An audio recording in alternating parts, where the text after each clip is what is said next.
folks. You're listening to Under the Hood with Scott Armstrong, the show where we take a look behind the curtains at the latest and greatest in film and television. And let me tell you, friends, we have a great episode lineup today. Really great, in fact, because we are here with none other than Michael Mejias, who, of course, directed the recent film 86, the action comedy hit that's been making the rounds. So, of course, we're here to find out more about the film, the actors, and of course, the man himself. So, without further ado, let's get under the hood. Welcome back, friends. Go ahead and clap it up for our guest.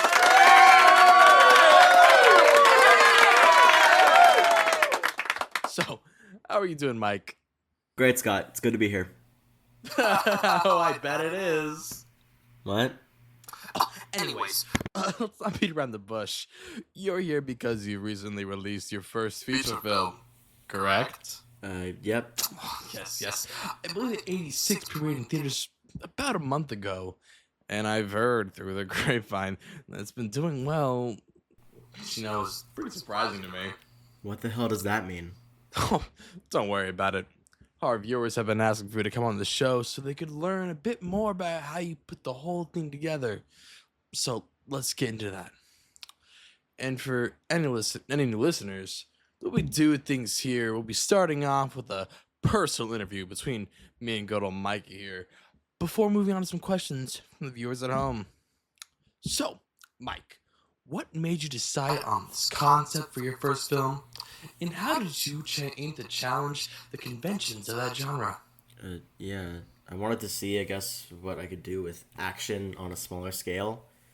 I see a lot of action movies focus on, like, just the spectacle itself with giant explosions and really high stakes and all that stuff. So I thought focusing on the more grounded side could definitely yield interesting results while also keeping the budget down. Right. Right. So your idea of subversion is just making boring action. I usually tell my producers I'm taking a nap if there's no explosion in the first 5 minutes. But hey, I guess some people like subtlety. Anyways, let's hear about the characters. Right. I felt like focusing on the negative aspects of the protagonist would help push the meaning, I suppose. Josh is really flawed, and that reflects in the opening scene where you can really see his anger come to light. Mm-hmm. Yeah. Who's Josh again? The protagonist? Did you not watch the movie? Oh, look, Mikey. I'm a busy man. You're a busy man. I saw the poster. It was blue. Very cool. Good vibes. I'm a big guy. You're a big vibes guy, you know? Yeah. Just talk about the comedy instead of trying to be some Scorsese. That's what it is. Yeah. Alright. Well, guess with how absurd Josh's behavior can get, I thought taking certain moments less seriously would help satirize. Yeah, satire. That's like the highbrow stuff or whatever, right? Oh, man. My nephew can do a really good Tommy Wiseau impression. Does that count? Dude, can I finish my sentences? Okay, as I was saying, I thought taking some moments less seriously would help satirize modern action movies. It gave me some more options on how to handle certain things for the rest of the film. I mean, you really see that in that scene of Josh hopping over the counter and attacking the customer. I thought if that were done with a serious tone, it'd be really jarring compared to the other scenes. So I thought emphasizing the absurdity of it definitely helped it fit better. Right. So, my producers, they tell me that you edited this thing in your bedroom?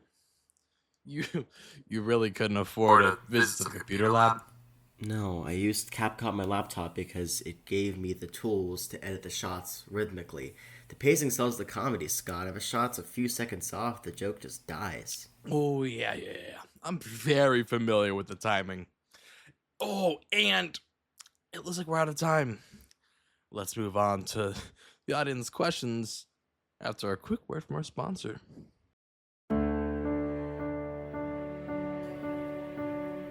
All over America, These puppies are struggling, locked in cages and pounds for days upon days. But you can help them. For just $1 a month, you too can.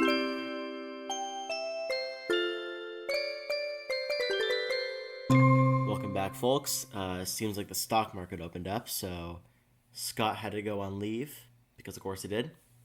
So now I'm here to answer some audience questions. We've got our first one here from Bad Kid Big City on Twitter. He says, why were the shots in the opening scene so cramped and narrow? Couldn't afford any wide shots? So the shots in the beginning are cramped on purpose to get the viewer into Josh's headspace and reflect how it feels to be working in a place like that. It establishes this like mental state for this protagonist, which makes his eventual snap pay off a lot more, in my opinion. Got another one from Scott's Punching Bag on Instagram. Wow, what a name. He wants to know what I used to film my shots. So I just used the back camera on my iPhone 14. In cinematic mode, it was pretty useful because I already have a lot of experience using the zoom and the focus lock on that phone. So it really let me pull off the shots and the camera movements that I wanted to go after, especially the focus pull when Josh starts talking to the customer. That was really cool. And in case anybody was wondering, I tried to aim for a very depressing environment with this mise en scene. Everything on set is like very basic amenities you would find in a restaurant, like aprons and takeout boxes, but they're all set up very off kilter. You can even see in the tracking shot at the start, those boxes on the top left are like an inch away from collapsing, and that's completely intentional because I really wanted the environment to reflect how Josh felt. One more from an anonymous user on MySpace. He says, how did you use sound to create the atmosphere of your film and build tension? Good question. A lot of the sounds present on the film are like practical things I did on set, like the buzzing noises coming from the soda machine or the ambiance of the air conditioning. But I also put in a lot of sounds in post, like the riser sound effect when Josh is blowing his fist, and also the whole montage with Chopin's Nocturne. And with that Chopin montage, I really wanted to evoke counterpoint, right? Where the viewer is seeing this protagonist vault over the counter and attack a customer, but they're hearing this calming classical music.